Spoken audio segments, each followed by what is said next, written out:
Let's take a look at what our downtown San Jose traffic camera caught this morning. You can see flames coming over the ridge. This is near the Lick Observatory. Let's turn to NBC Bay Area's Bob Redell in San Jose. Bob, what do you know about the observatory? Did it make it?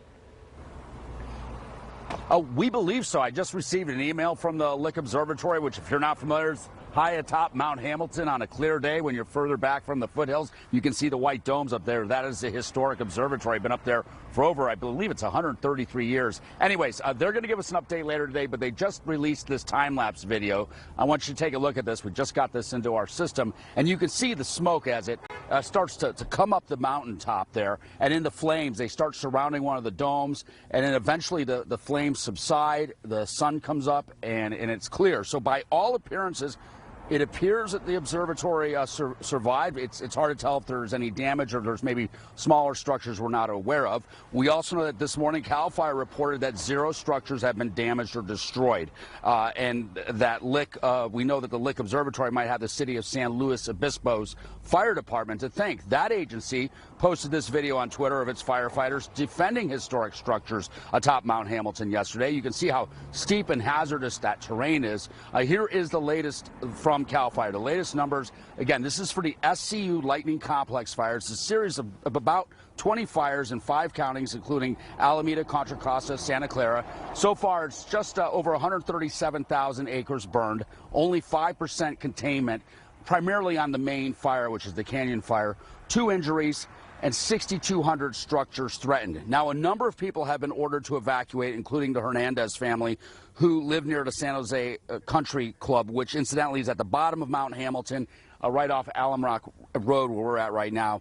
Even though they are many, many miles away from the fire, the Hernandezes are taking the order seriously. A couple of hours ago, they packed up. You can see they drove off, left their home where they've lived for the past 38 years.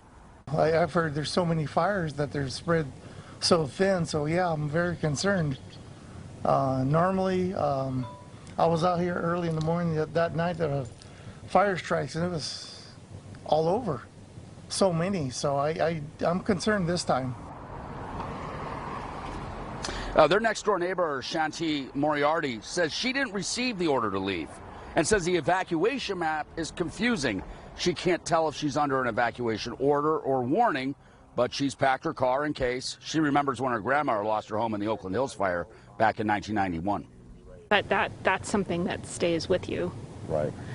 So, I don't know. I mean, it seems now like we're okay, and last night was the danger. I think the takeaway from this is they've got to figure out how to be clear on what they want people to do, because people really wanted to do.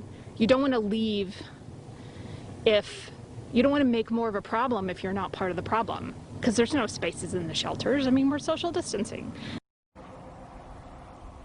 So again, the SCU Lightning Complex fire has grown to over 137,000 acres. And again, it involves roughly 20 fires all the way from down here in Santa Clara County to the Central Valley, Sunol, and Brentwood. Some of those smaller fires are close to having containment, but the big ones, they're not. And that's why so far, if you look at the number overall, it's only 5% contained. Unknown when we'll get full containment. Reporting live here in San Jose, Bob Redell, NBC Bay Area News.